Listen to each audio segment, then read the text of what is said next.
de Marvin. Au cours de la dernière année, j'ai fait des rêves très étranges. J'ai vu des figures angéliques et démoniaques aussi. J'ai du mal à comprendre. Dernièrement, j'ai aussi vu de très gros serpents dans mes rêves. Quel est votre avis là-dessus? Devrais-je m'en inquiéter? Suis-je en train de recevoir une sorte de message du monde surnaturel? Qu'est-ce que c'est exactement et que dois-je faire en plus de prier? Maintenant, celui-ci semble presque... Nous devrions peut-être penser à Marvin quant à où il en est spirituellement. Et je ne contesterai pas cela, mais parce que le sujet est les rêves, et je sais que dans les églises, les rêves viennent, les gens parlent de rêves, et les gens font des rêves.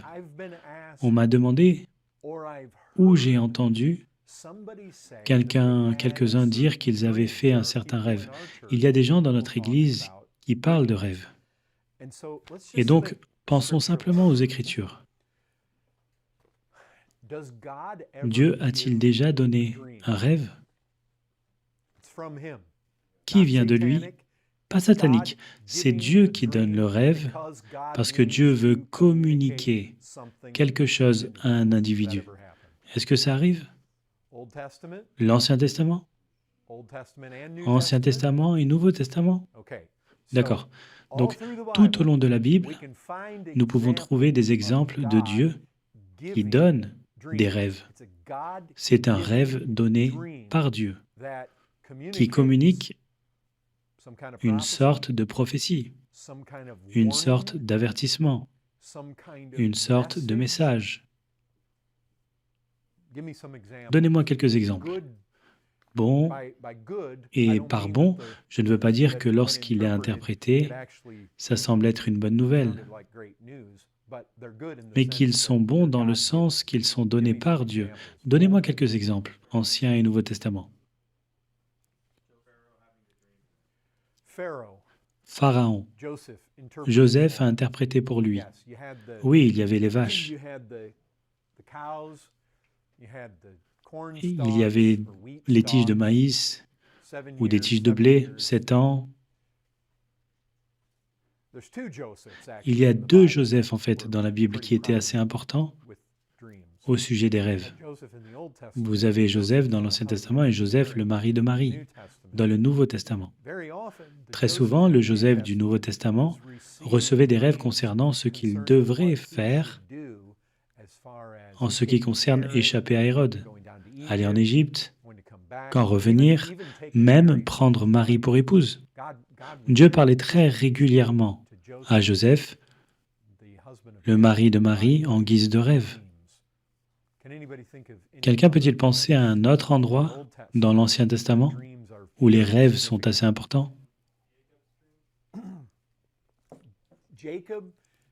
L'échelle de Jacob est en fait un rêve. Et cela est dit spécifiquement. Quelqu'un a dit Daniel. Daniel a interprété. Il a interprété deux rêves pour Nebuchadnezzar. Pouvez-vous penser à d'autres rêves? Vous parliez de Jacob. Celui qui a mentionné Jacob, je ne sais pas si c'est exactement de l'échelle de Jacob. Vous savez qu'il a fait un autre rêve. Il a fait un rêve, rappelez-vous, quand il a fait l'affaire avec Laban, qu'il ne prendrait que les moutons et chèvres rayés et tachetés.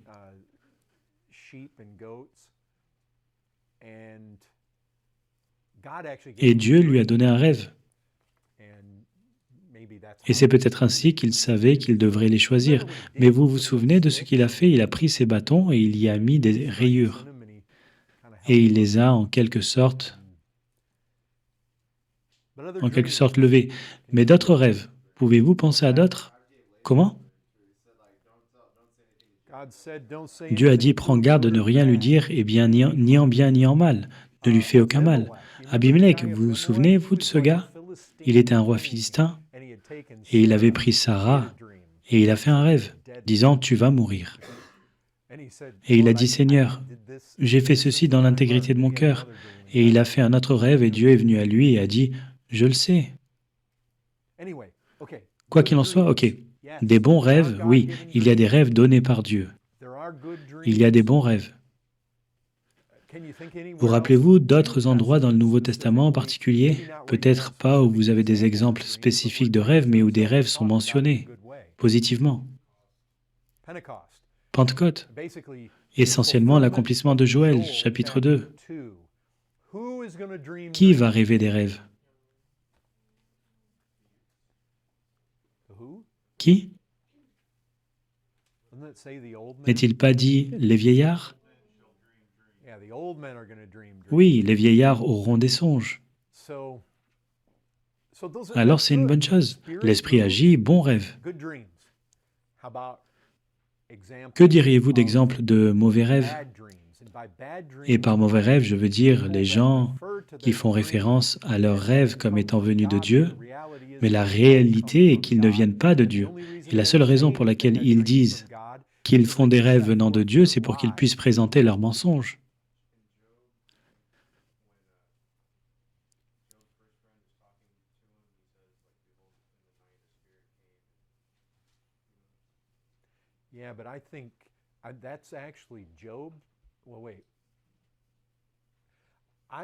Je pense que ce n'est pas nécessairement un rêve.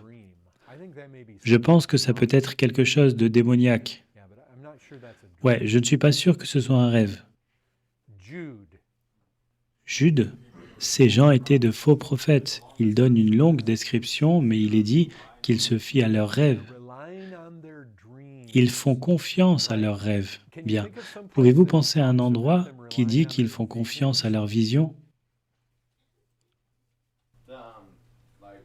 Genre quand l'homme est allé confronter le roi Jéroboam. Il a prêché contre cela et Dieu lui a dit de rentrer par le même chemin d'où il est venu. Et le vieux prophète a dit qu'un ange m'a dit que tu peux revenir avec moi. Eh bien, je ne pense pas que c'est un bon exemple parce qu'il l'a simplement inventé. Mais je veux dire, dans le Nouveau Testament, y a-t-il un endroit dont vous vous rappelez où il est sujet de se fier aux visions, étant associé avec une religion fausse?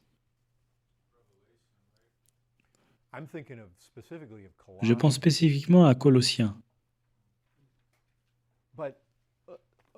Mais d'accord, allons voir quelque chose ici. Deutéronome chapitre 13. Allons tous ici. 5e livre de la Bible. Deutéronome 13, verset 1.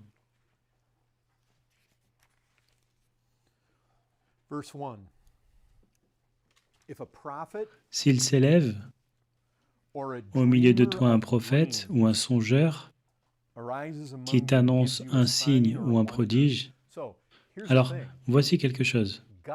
Dieu lui-même dit, en fait, quand il dit songeur, rêveur de rêve, vous savez ce qui est intéressant à ce sujet? Il ne dit pas quelqu'un qui prétend simplement avoir fait un rêve. Il dit en fait un rêveur de rêve. Ce que je veux dire, c'est qu'il est possible de réellement faire un rêve et être capable de faire des choses surnaturelles sans que cela vienne de Dieu.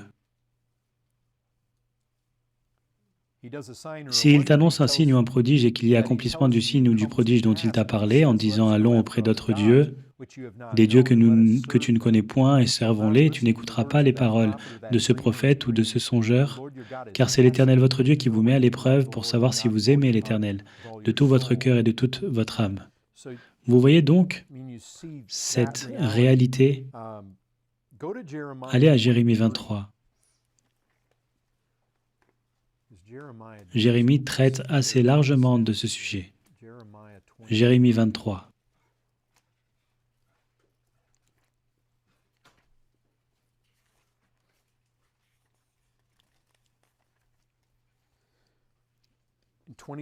Allez au verset 25. J'aime bien ceci Parce que remarquez la comparaison directe entre les rêves et la parole de Dieu. Vraiment, aujourd'hui, c'est à quoi nous avons affaire. Les gens peuvent parler de leurs rêves, mais c'est la parole de Dieu qui subsiste. Et en fait, c'est la parole de Dieu par laquelle ces rêves doivent être mis à l'épreuve et le fruit de l'individu prétendant avoir fait le rêve doit être éprouvé. Si vous allez à 23 à verset 25, j'ai entendu ce que disent les prophètes qui prophétisent en mon nom le mensonge, disant j'ai eu un songe, j'ai eu un songe. Ces personnes ne sont que des menteurs.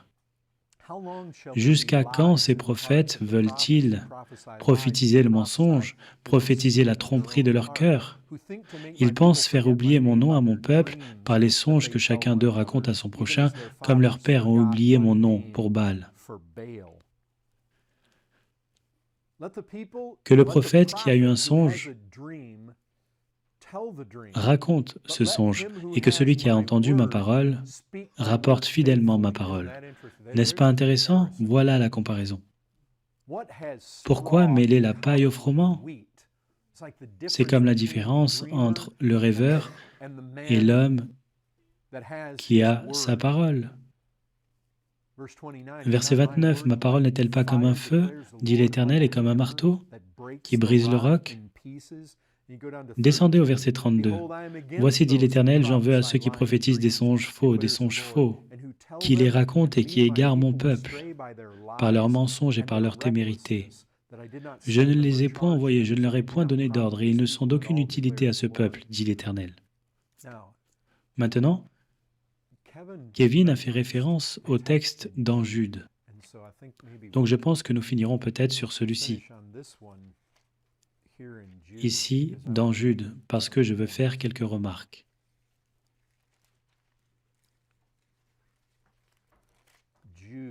Jude, juste avant l'Apocalypse.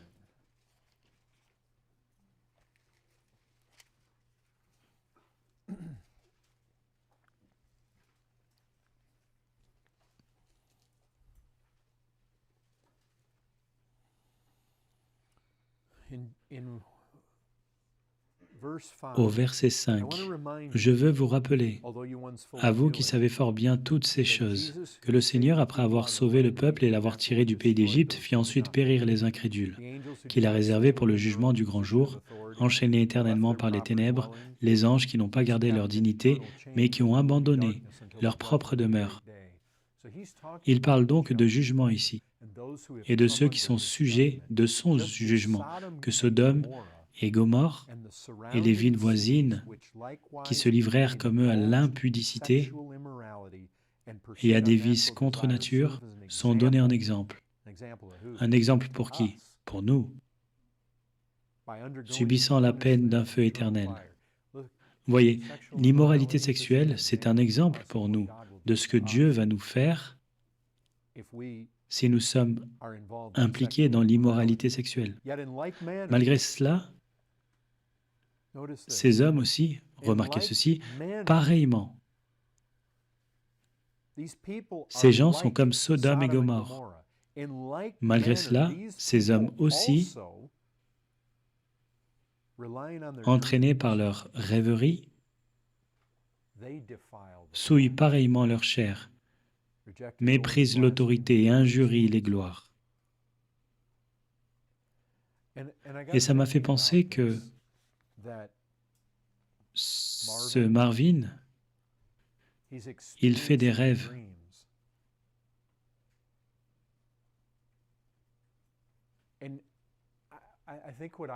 Je pense que ce que je demanderais à un jeune homme comme lui, c'est que Jude établit un lien entre les gens qui comptent sur leurs rêves, et il parle de Sodome et Gomorrhe, qui est un exemple. Et puis il dit pareillement, entraînés par leur rêverie. C'est comme s'il tissait un lien entre les deux, méprisant l'autorité et l'immoralité sexuelle, entraînés par leur rêverie, souillent leur chair. Il tisse un lien entre tout ça, entre ces gens. Et il dit au verset 10, ils parlent d'une manière injurieuse de ce qu'ils ignorent et ils se corrompent dans ce qu'ils savent naturellement comme les brutes. Malheur à eux.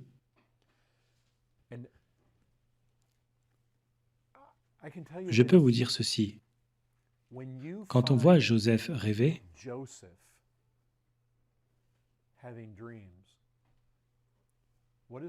que disent les Écritures sur le caractère de Joseph?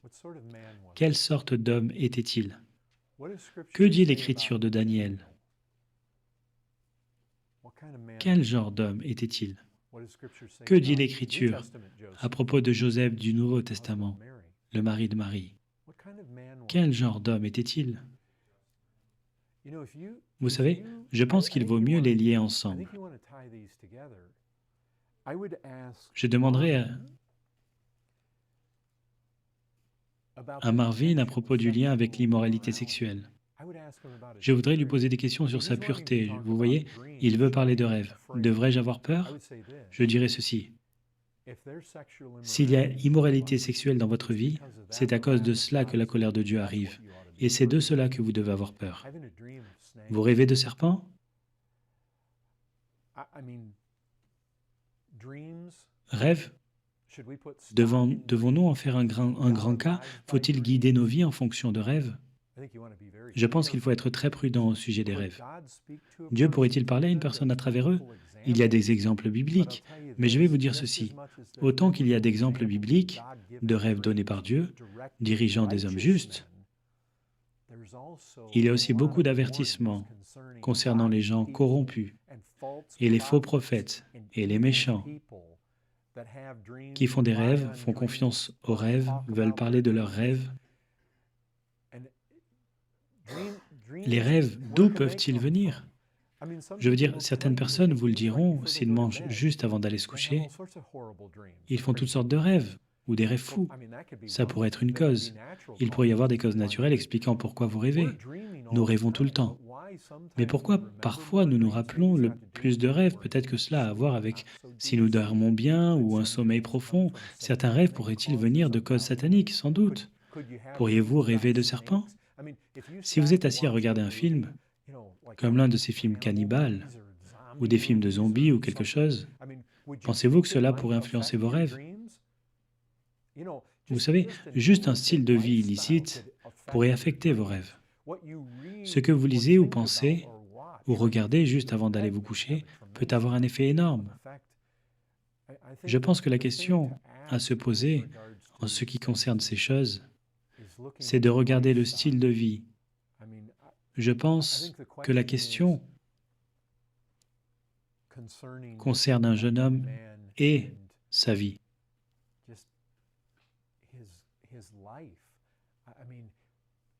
Que vous soyez sauvé ou non est le vrai problème.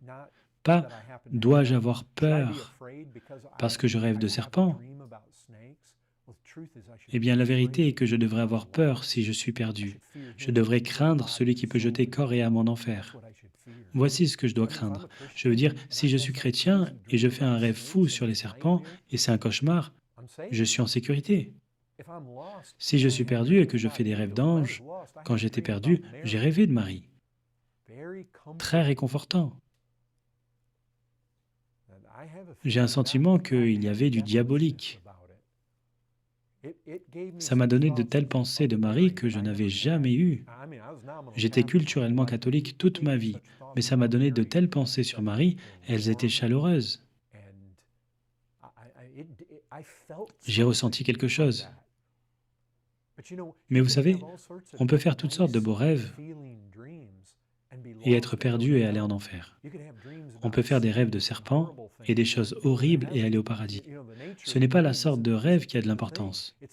C'est le caractère de l'homme. C'est ça la question. Y a-t-il autre chose? Quelqu'un veut-il dire quelque chose au sujet des rêves, je dirais juste ceci. Écoutez, si vous avez quelqu'un dans l'Église qui vous dit qu'ils ont un pressentiment, ou une impression, ou une vision, ou un rêve,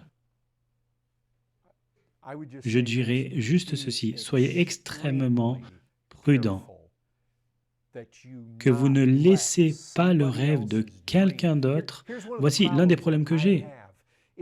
Si Dieu veut me communiquer que je dois emmener mon fils en Égypte, je ne pense pas qu'il va te donner à toi un rêve à mon sujet, que je dois emmener mon fils en Égypte. Il va me donner à moi un rêve, m'avertissant qu'Hérode veut tuer mon enfant, et donc je devrais l'emmener en Égypte.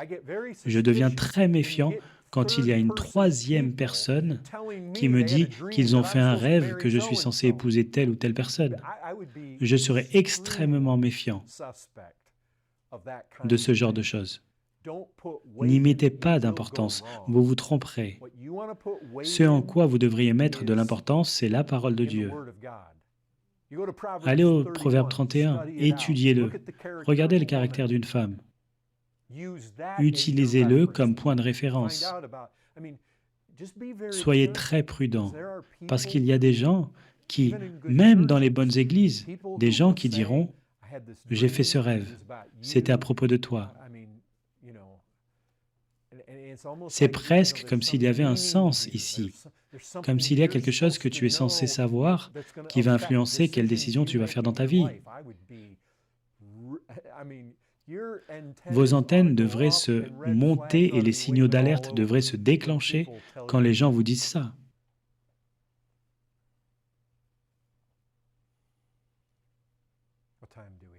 Quelle heure est-il?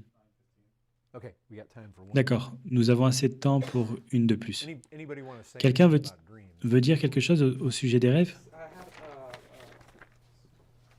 a parallel scripture from the Deuteronomy 13, 1, and I went to Matthew 24. Matthieu 24, verset 24, il est écrit « Car il s'élèvera de faux Christ et de faux prophètes.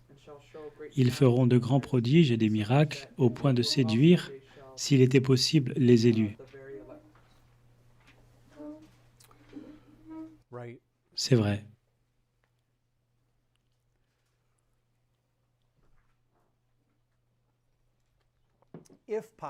S'il était possible de séduire les élus. Mais ce n'est pas possible pour les élus d'être trompés, du moins pas d'être séduits jusqu'à perdition.